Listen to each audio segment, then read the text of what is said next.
Ang mga paninira, giit yan ni Pangulong Bongbong Marcos. Yan, lakas-lakas nyo naman, no, pambira. Nagugulat ako sa inyo, eh. Oh. Hinanga natin ito. Sige, tuloy. Sa bagong vlog entry na inilabas matapos ang ilang akusasyon sa kanya ni dating Pangulong Rodrigo Duterte. At nakatutok si Ivan Mayrina. Matagal nang bukang bibig ni Pangulong Bongbong Marcos sa mga katagang Bagong Pilipinas. Matagal nang bukang bibig ni Marcos ang Bagong Pilipinas. Hindi, totoo, may nangyari ba? Simula nang nakaupo ka, may nangyari. Meron ba talaga nagbago o nagkagulo-gulo? Kayo na po sumagot. Kayo na umusga dyan sa Marcos ninyo. Meron ba talagang nangyari o lalo tayong nagkagulo-gulo? Bukang bibig, Bagong Pilipinas, wala naman atang nabago. Pero paano ito maaabot? Sabi niya sa bagong vlog entry, susi rito ang pagkakaisa. Kaya naman, sa isang bagong Pilipinas, walang puwang ang mga paninira at paghahatakang pababa. Yun, kita mo. Yan po ang Bagong Pilipinas. Una, ito ay walang puwang ang paninira at ang paghatakang pababa. Alam mo ako, naniniwala ako. Totoo, naniniwala ako sa sa ganyang prinsipyo. Para sa akin, wala ding puwang sa akin ng siraan at hatakan pababa. Lagi ko po ini-explain sa inyo, di ba? Huwag mong hatakin yung mas magaling sa'yo. Ikaw ang pilit umakyat dun sa level niya. Kasi kung hahatakin mo siyang pababa, walang mangyayari, parehas kayong nasa baba. Ikaw, hindi ka rin nag-improve. Tama yan. Pati yung paninira, ayoko dyan. Lalo na pag personal, ayokong atake yan. Ngunit, datapwat, hindi naman tayo pwedeng magkaisa-isa kung ang gusto lang ninyo ay ipikit ang aming mata sa tunay na nangyayari. Kasi po, kung sasabihin ninyo na lahat ng sinasabi namin ay paninira o ang sinasabi ni Duterte, ni Tatay Digong ay paninira, dapat siguro tingnan nyong mabuti. Baka naman, kayo ang may mali. Hindi kasi po pwede na mag-a-agree kami ng mag-a-agree sa kagustuhan ninyo. Hindi po paninira pag hindi kami pumapayag sa lahat ng gusto ninyo. Halimbawa, yang EDCA, Sir, pinangako mo yan sa bayan. Kalat na kalat po ang video niyan. Kalat na kalat po. Hindi nyo papapasukin ng EDCA noong kampanya nyo, sinabi nyo yan. Ngayon, pinupuna namin bakit bigla nyong pinapasok, anong nangyari? Yun ba ay matatawag yung paninira? Hindi po kami pwedeng sumang-ayon doon sa pinangako ninyo na hindi nyo natupad. Hindi po paninira yun. Yun po ay paniningil na dapat ninyong gawin at ipinangako nyo sa Pilipinas pero hindi nyo ginawa.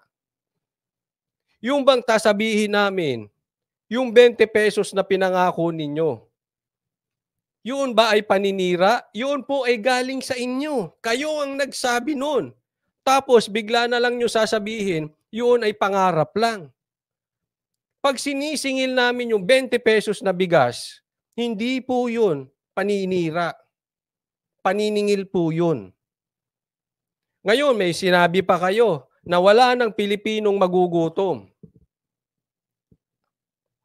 Papaalala namin sa inyong madalas yan. At sisingilin namin sa inyo yan tuwing maraming magugutom na Pilipino. Hindi po Marcos, Presidente Marcos. Hindi po yun paninira. Muli po, yun ay paniningil doon sa inyong mga pinangako.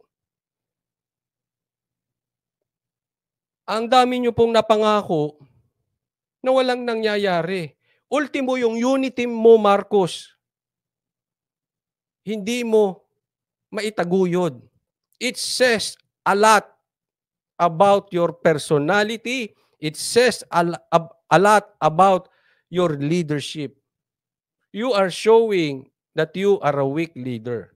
Hindi po galing sa amin yung kayo po ang nagsabi ng Uniteam. Ano ang nangyari sa Uniteam? Kasalanan namin? Hindi, Marcos. Hindi namin kasalanan yun. Kayo ang hindi magkasundo-sundo. Huwag niyong sabihin kasalanan ni Sara yan. Alice Vine 14, maraming salamat po.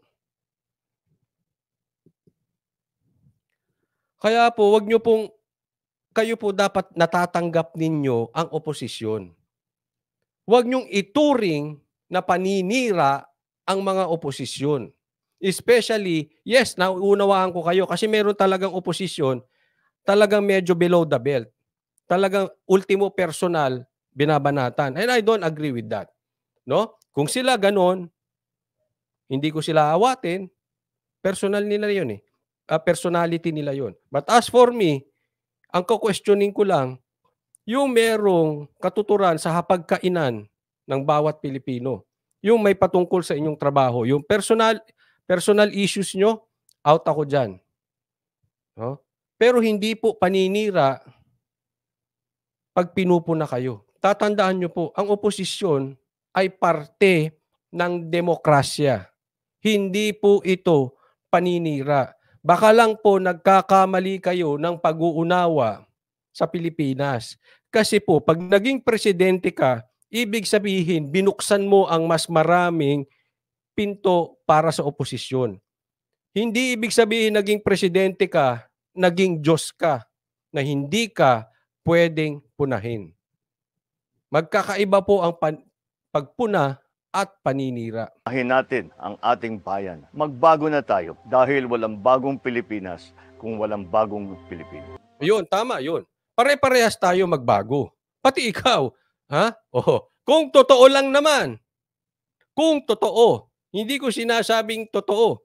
Pero kung totoo yung sinabi ni Tatay Digong na ikaw ay bangag dati at bangag ka pa rin ngayon, pare-parehas dapat magbago. Huwag mong sasabihin yung mga Pilipino lang ang magbago.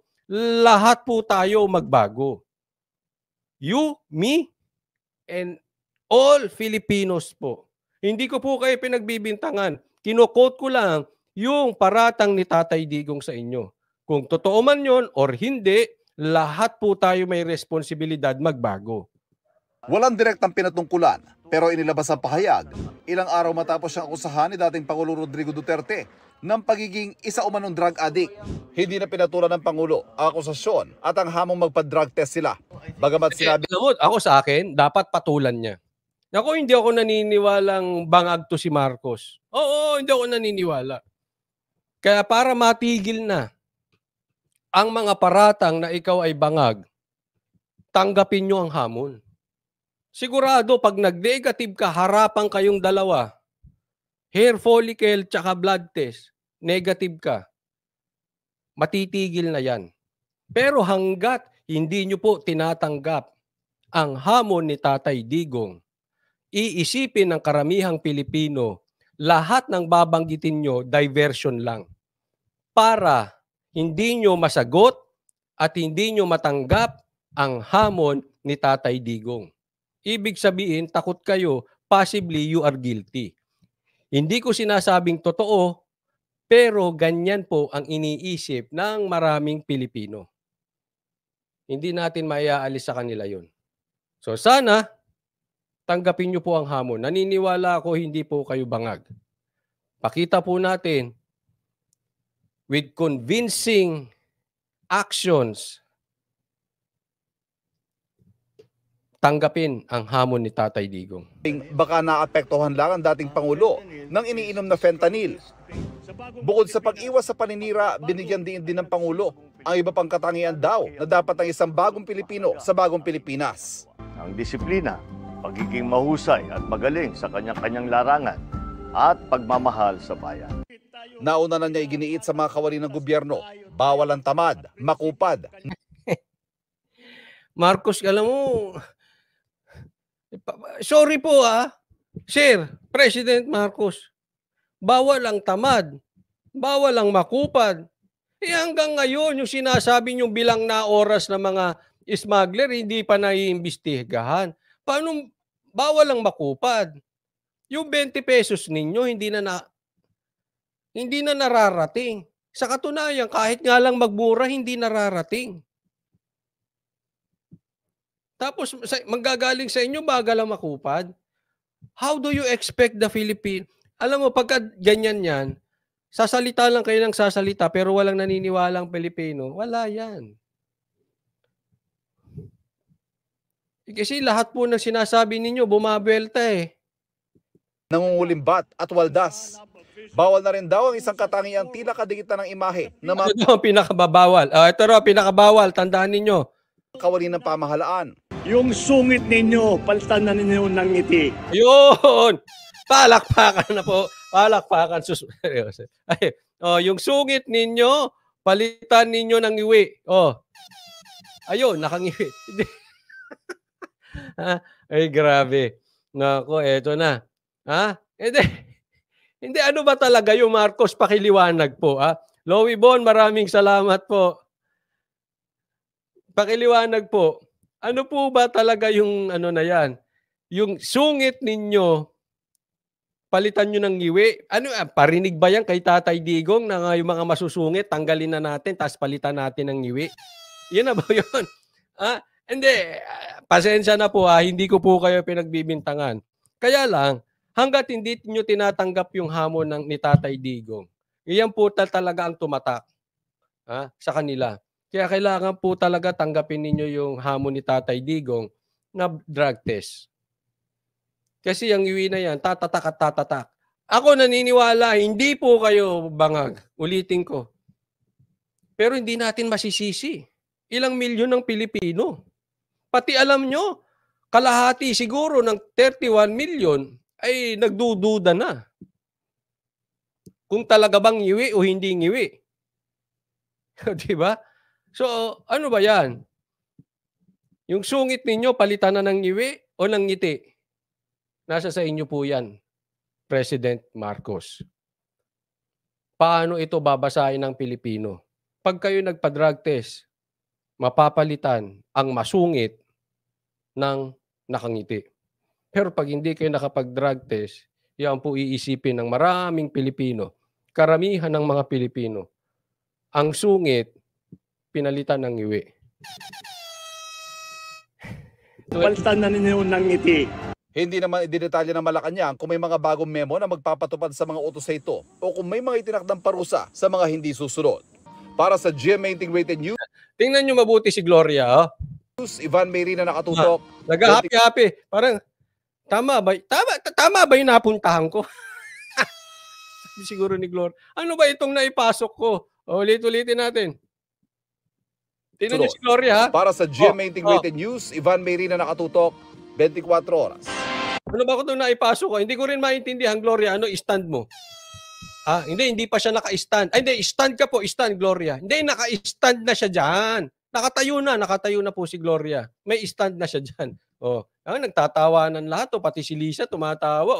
Yung DAR, tumatawa. Si Gloria. Asan ako? Hindi. Ano yan? Okay yan.